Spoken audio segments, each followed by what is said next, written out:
سب سے پہلے شاہ عبد العزیز رحمت اللہ علیہ نے یہ فتویٰ دیا کہ ہندوستان دارالحرب ہے.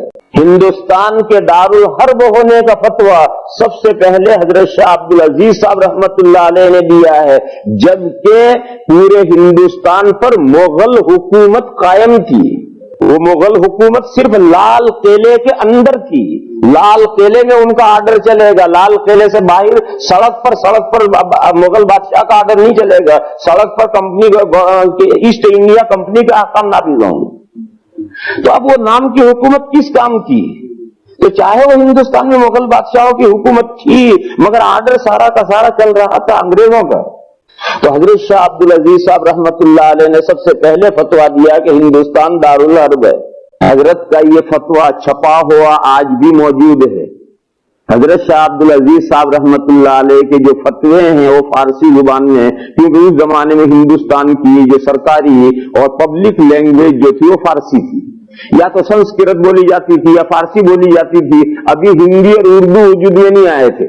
تو حضرت کے فتاوا فارسی میں ہیں، اور حضرت شاہ عبد العزیز صاحب کے فتاوا کے جو مجموعہ چھپا ہے اس کا نام ہے فتاوا عزیزی، اور یہ 2 والیوم میں چھپا ہوا ہے، 2 جلدوں میں یہ فتاوا چھپے ہوئے ہیں.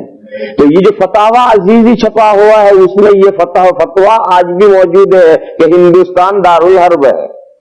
دیکھو جب یہ مسئلہ آتا ہے ہندو فلاں ملک دارالاسلام ہے یا دارالحرب ہے، تو پڑھے لکھے جو لوگ ہیں ان کے ذہنوں میں طرح طرح کے مسائل کھڑے ہوتے ہیں، طرح طرح کے کوئسچن پیدا ہوتے ہیں، طرح طرح کی باتیں وہ سوچنے لگتے ہیں. اس لیے اس مسئلے کو اگر میں ادھورا چھوڑ کر چلوں گا تو ان کا ذہن مشوش ہوگا، ان کے ذہن کنفیوز ہوگا کہ دارالحرب یہ کیا ہے، دارالاسلام کیا ہے. یہ تھوڑا سا اسے بھی سمجھانا ضروری ہے. موٹی سی بات ہے جو میں عرض کر رہا ہوں. عام طور پر ایسا ہوتا ہے کہ الفاظ جو ہوتے ہیں ان الفاظ کے جو ڈکشنری میں جو میننگ ہوتی ہیں وہی مراد ہوتی ہے عام طور پر. تو لیکن بعض الفاظ ہوتے ہیں جو اصطلاحات کہلاتی ہیں، ٹرم کہلاتی ہیں، ان کے معنی ڈکشنری میں اور ہوتے ہیں اور اصطلاحی معنی اس کے اور ہو جاتے ہیں. مثلا صلاۃ کے معنی ڈکشنری میں کیا ہیں؟ معنی ہے دعا، اور اسلام کی اصطلاح میں کیا ہے؟ نماز. خاص طریقے سے کھڑے ہو، خاص طریقے سے نیت باندھو، پھر کھڑے رہو، پھر رکوع کرو، پھر سجدہ کرو. یہ جو ہم نماز پڑھتے ہیں یہ نماز، یہ صلاۃ کے یہ معنی ہے، یہ اسلامی اصطلاح ہے. لغت میں یہ صلاۃ کے معنی نہیں ہے، لغت میں صلاۃ کے معنی دعا. اور اس نماز کو صلاۃ کیوں کہتے ہیں؟ اس میں بھی دعا ہے، آخری قاعدے میں دعا مانگی جاتی ہے، اس لیے پورے مجموعے کو صلاۃ کہہ دیے. حج کے معنی لغت میں کیا ہے؟ حج کے معنی ہے ارادہ کرنا. ارادہ کرنے کا مطلب یہ ہے کہ یہاں ہم بیٹھے ہیں، ہم نے ارادہ کیا کہ ہمیں فلاں محلے میں جانا، فلاں کے گھر جانا ہے، یعنی کسی جگہ میں جانے کا ارادہ کرنا، یہ ارادہ یہ حج کے معنی ہے. کھانے کا ارادہ، کھانے کا ارادہ حج نہیں. کسی جگہ کا جانے، کسی جگہ کا ارادہ یہ حج ہے. شریعت کی اصطلاح میں حج کے معنی آپ جانتے ہیں، مکہ مکرمہ میں جو اللہ کا گھر ہے بیت اللہ جسے کہتے ہیں، اس کی زیارت کا ارادہ کرنا، اور وہ بھی ایک خاص طریقہ ہے کہ میقات سے احرام باندھو اور یوں جاؤ، اور 9 تاریخ کو عرفہ میں جاؤ، اور 10 تاریخ کو یہ کرو، 11 تاریخ کو یہ کرو. ایک خاص طریقہ ہے، اس طریقے کا نام ہے حج. یہ جو حج کے معنی ہے یہ اسلامی اصطلاح ہے، اور لغت میں حج کے معنی ہے کسی جگہ کا ارادہ کرنا. یہ میں نے بہت سی مثالیں دی. ان مثالوں سے آپ اب اس بات کو سمجھیں گے کہ یہ جو دارالاسلام اور دارالحرب یہ جو اصطلاح ہے اس کے جو لغت میں معنی ہے وہ معنی مراد نہیں، بلکہ یہ ہماری فقہ کی ایک اصطلاح ہے، اور اس کے معنی فقہ میں جو لکھے ہیں وہ ہیں. آپ ڈکشنری کھول کر کے اس کے معنی متعین کریں. ڈکشنری کھول کر متعین نہیں ہوں گے. ڈکشنری کھول کر تو معنی کیا ہوں گے؟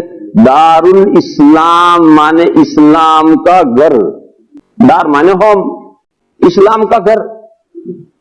اسلام کا گھر کہو یعنی اسلام کا گھر یعنی وہ کنٹری جہاں 100% اسلام کا قانون نافذ ہو. جہاں ہر شخص اسلام پر مکمل عمل کرنے والا ہو، کوئی اس کے خلاف ہو ہی نہ، کوئی غیر مسلم اس کنٹری میں ہو ہی نہ، ہر اس کنٹری میں ہر ایک مسلمان ہو اور ہر مسلمان بھی دین اسلام پر مکمل عمل کرنے والا ہو، وہ دارالاسلام ہے۔ اسی طریقے سے دارالحرب کے معنی آپ ڈکشنری کھول کر کے ہوں گے تو دار کے معنی ہوم اور حرب کے معنی وار۔ دارالحرب معنی جہاں وار ہو رہی ہے، لڑائی ہو رہی ہے، لڑائی کا ملک، لڑائی کی کنٹری، جہاں جنگ ہو رہی، لڑائی ہو رہی ہے۔ کس کے ساتھ لڑائی ہو رہی ہے؟ اسلام اور کفر کے درمیان میں جنگ ہو رہی ہے، مسلمانوں اور کافروں کے درمیان میں جنگ ہو رہی ہے۔ جس کنٹری میں مسلمانوں اور کافروں کے درمیان میں جنگ ہو رہی ہے وہ جگہ ہے دارالحرب۔ یہ معنی جو ہم نے کیے ہیں یہ تو ڈکشنری کھول کر معنی کیے ہیں، مگر میرے بزرگوں اور بھائیوں یہ ڈکشنری سے متعین کرنے کے یہ لفظ نہیں ہے، یہ تو ہماری فقہ کی اصطلاحات ہیں، ٹرم ہے، لہذا ان کے معنی ڈکشنری میں سے طے نہیں ہوں گے بلکہ ہماری فقہ میں دیکھیں گے، جیسے حج کے معنی وہاں سے دیکھیں گے، صلاۃ کے معنی فقہ میں دیکھیں گے، زکوٰۃ کے معنی فقہ میں دیکھیں گے، صوم کے معنی فقہ میں دیکھیں گے۔ اسی طریقے پر دارالاسلام کے معنی بھی فقہ میں دیکھیں گے، دارالحرب کے معنی بھی فقہ میں دیکھیں گے، لغت میں اور ڈکشنری میں نہیں دیکھیں گے۔ یہ میں تفصیل کیوں کر رہا ہوں؟ ہمارے بہت سے بھائیوں کو جب دارالحرب لفظ سنتے ہیں تو فوراً ان کے ذہن میں آتا ہے کہ جہاں جو وار ہو رہی ہو، ہندو مسلم رائٹ ہو رہا اور جھگڑا ہو رہا، بس وہی دارالحرب ہو سکتا ہے، اور جہاں کوئی جھگڑا اور رائٹ اور کوئی وار نہیں ہے وہ دارالحرب کیسے؟ یہ جو ہمارے بھائی سوچنے لگتے ہیں وہ ڈکشنری سے معنی متعین کرتے ہیں، حالانکہ جتنے ٹرم ہوتے ہیں، اصطلاحات ہوتی ہیں، کسی اصطلاح کے معنی ڈکشنری سے متعین نہیں ہوتے۔ فقہ میں دارالاسلام کہتے ہیں اس ملک کو جہاں اقتدار اعلی مسلمانوں کے پاس ہو، وہ دارالاسلام، چاہے وہاں صرف مسلمان رہتے ہوں، چاہے مسلمانوں کے ساتھ نن مسلم بھی رہتے ہوں، چاہے دنیا کی سارے ہی غیر مسلم وہاں بستے ہوں، چاہے وہاں پارلیمنٹری حکومت ہو، چاہے وہاں کنگڈم ہو، چاہے وہاں ریپبلک ہو، چاہے حکومت کا کوئی طریقہ ہو، اقتدار اعلیٰ یعنی سوورنٹی یہ مسلمانوں کے پاس ہو، بس وہ دارالاسلام۔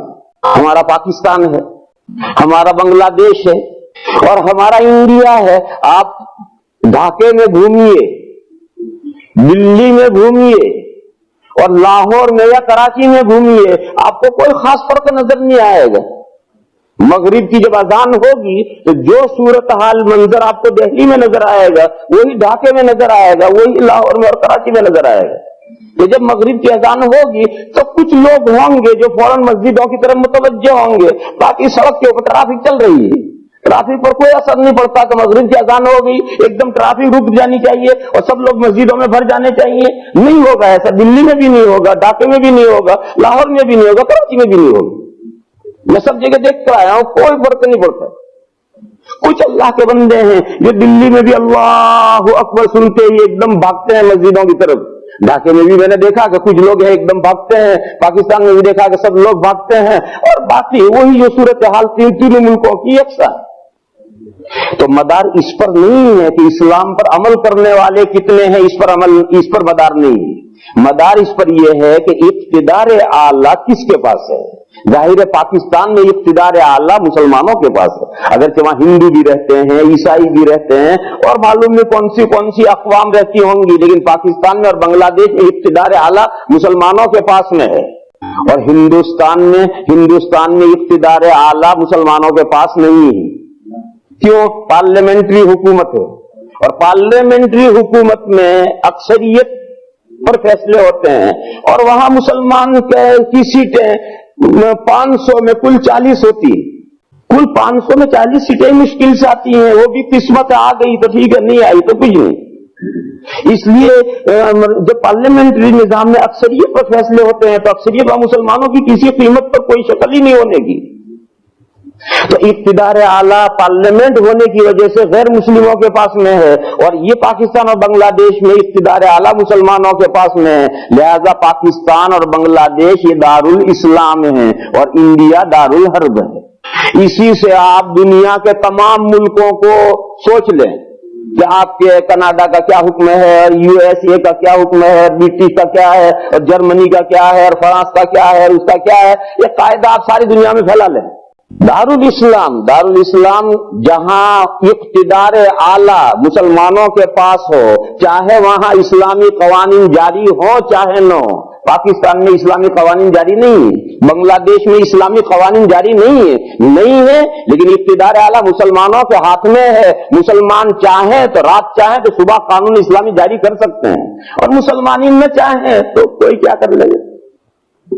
اور انڈیا کی صورتحال، کینیڈا کی صورتحال، برٹش کی صورتحال، یہاں بھی لاکھوں مسلمان ہیں، لیکن یہاں مسلمان چاہیں تو بھی کچھ نہیں کر سکتے۔ انڈیا میں مسلمان چاہے تو بھی کچھ نہیں کر سکتے۔ خلاصہ یہ ہے کہ دارالاسلام اور دارالحرب کا مدار اس پر ہے۔ پہلے یہ بات اچھی طرح سے ذہن میں بٹھا لو۔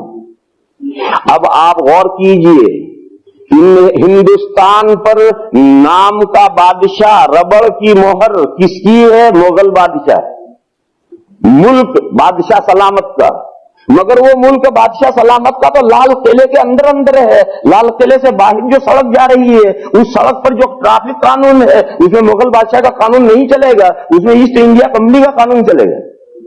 تو جب پورے ملک کے اندر ایسٹ انڈیا کمپنی کا قانون چل رہا ہے کہ آرڈر کمپنی بہادر کا، تو ہندوستان پر مغل بادشاہوں کا اقتدار اعلیٰ باقی نہیں رہا۔